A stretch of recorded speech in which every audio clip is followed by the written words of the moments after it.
Olá, tudo bem? Sejam muito bem-vindos ao canal Nova Aula, onde nós vamos comentar um pouquinho sobre terminologias do sistema urinário através do Aline Explica. Qual é a importância da gente saber a terminologia de um modo geral e a gente vai falar do sistema urinário aqui. A importância é que nós fazemos muitas anotações no prontuário do paciente e a gente tem que ter e utilizar o termo correto. O que é importante? Que além de vocês saberem o que significa o termo, um outro ponto importante é que também vocês saibam escrever. Então, conforme depois vocês forem assistindo a aula com calma, num outro momento, depois dessa apresentação, pega um lápis, um papel, uma caneta e escrevam os termos. Mesmo que hoje eu tenha sistema informatizado, eu digito os termos e é importante que a gente saiba, além do que significa, escrever corretamente. Então vamos lá, vamos falar sobre as terminologias especificamente hoje do sistema urinário. O sistema urinário todo mundo sabe que é um sistema importantíssimo, né, do nosso organismo, porque ele regula várias funções e auxilia na excreta, principalmente da urina. E quando eu falo em sistema urinário, o que é importante? Eu tenho alguns termos que eu preciso, que eu criei uma linha de raciocínio para que vocês consigam entender melhor. Diurese. O que é diurese? Diurese nada mais é do que a produção de urina. Então, o que acontece muito? Eu chego lá para o médico ou chego para o meu enfermeiro e falo: doutor, o paciente está sem diurese. Isso significa que não há produção de urina em um determinado período de tempo. A gente vai comentar sobre isso. Então, diurese é onde começa todo o sentido da nossa terminologia.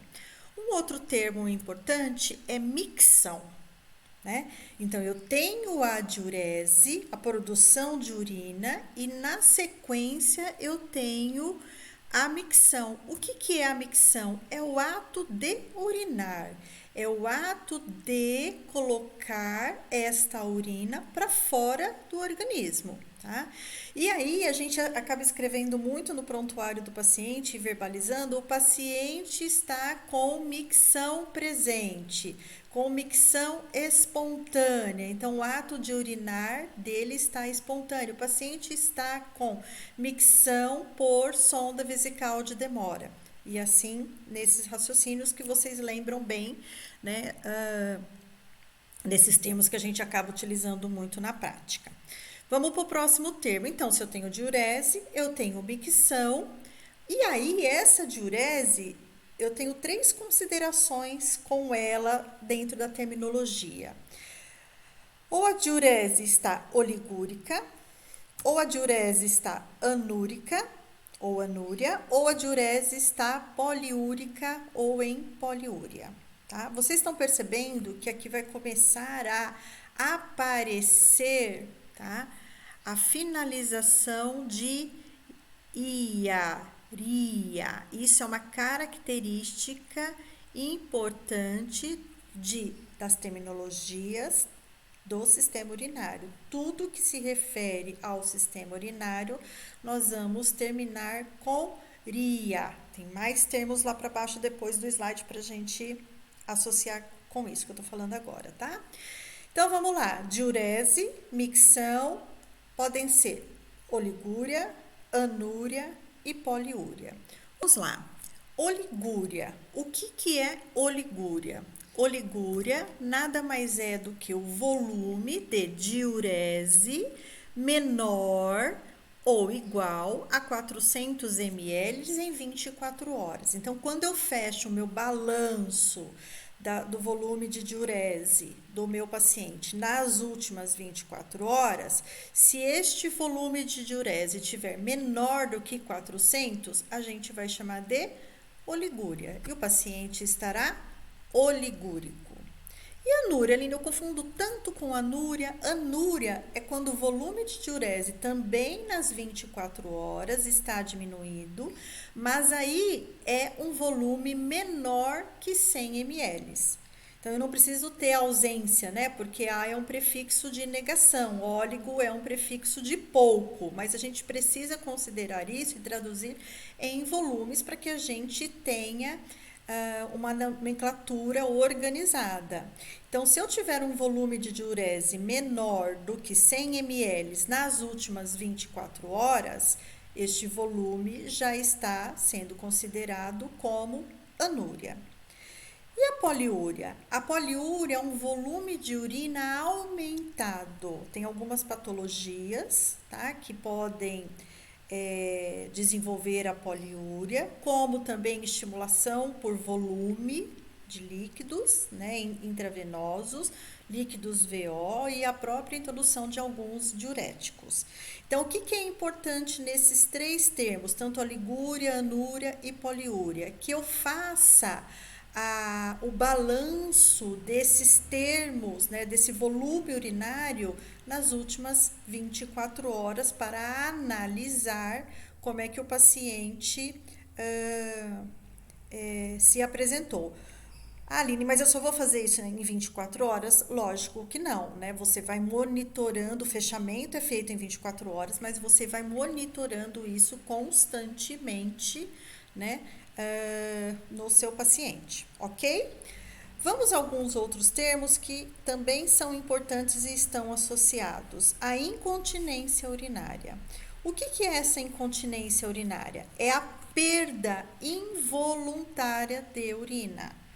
Então, normalmente causada por algumas patologias ou a própria parte do envelhecimento, a gente coloca a fralda no paciente e ele perde urina. Eu tenho outras patologias, mas não é a questão aqui, tá?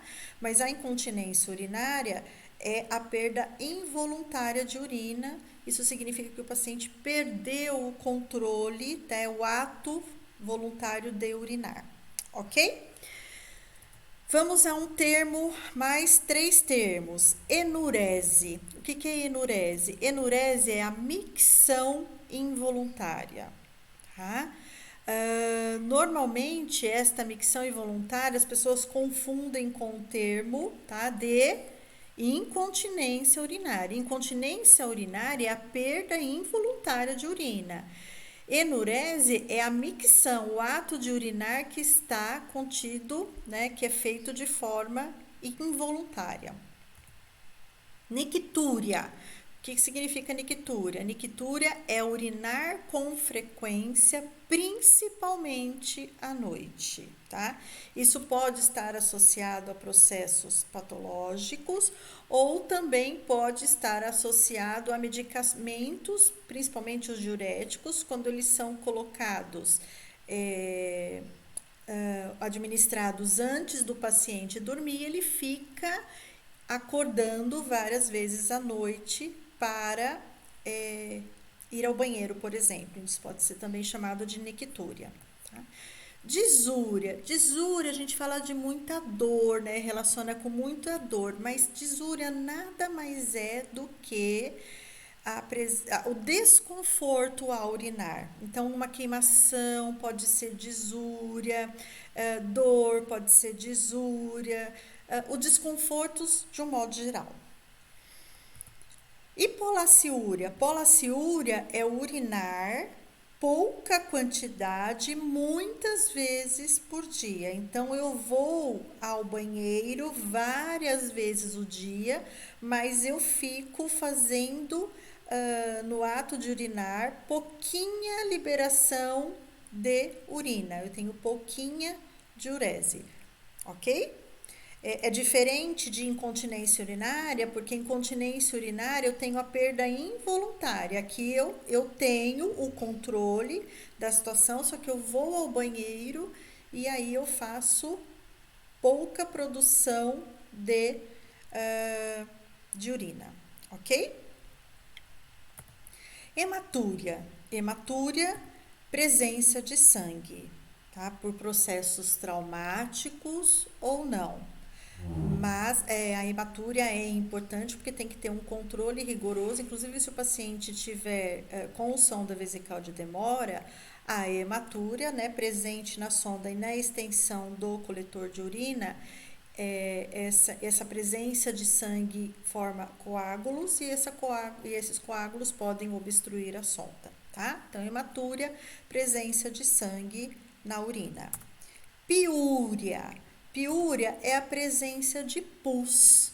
Esse pus vem dos piócitos. Os piócitos, a gente tem, vocês lembram quando vocês já fizeram algum exame de urina e tem lá a presença de leucócitos, né? A gente tem um padrão que é normal, tá? Esses leucócitos na urina são chamados de piócitos.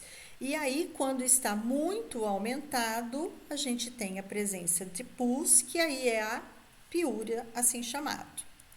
Um outro, colúria. Colúria é a urina escurecida. A gente acaba associando isso com presença de com a cor de Coca-Cola, com a cor muito escurecida, tá? Mas a colúria, normalmente, ela é um processo patológico, que ela está associada à presença de aumento da hemoglobina no sangue, aumento de bilirrubina no sangue, tá? E esse aumento de o sangue, quando é filtrado e para ser eliminado através da urina, ele tem essa cor escurecida, tá? Por este processo. Então, a colúria, ela tem essa característica escurecida, não é a bilirrubina que está direto, porque tem um aumento da bilirrubina no sangue e, consequentemente, após filtrar, essa urina, ela vai ter essa cor bem escurecida. Distinguam bem o que é colúria, é totalmente diferente de uma urina que esteja concentrada, tá?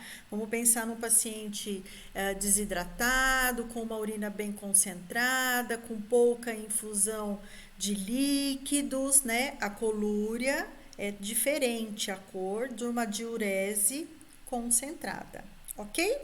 Então, o que é interessante vocês fazerem agora? Reverem várias vezes esses termos, ler e anotar, escrever, para fixar como é que escreve. É super legal, eu sei o que é uma enurese, por exemplo, e vou escrever enurese com Z, ou enurese terminando com I, enurese. Poxa, aí não tem graça todo este aprendizado, né? Escrevendo de uma forma, a grafia de uma forma incorreta, tá? Uma outra dica que eu dou bem legal também é que você espalhe recadinhos pela casa onde você estiver, para que você guarde esses termos também, que fica muito legal, tá bom? E eu gostaria que agora você curtisse aqui o canal e compartilhasse esse conteúdo com seus colegas, tá bom? E também dê sugestões para mais temas. A gente está aqui para isso, para estar junto com vocês disseminando este conhecimento, tá bom? Até a próxima!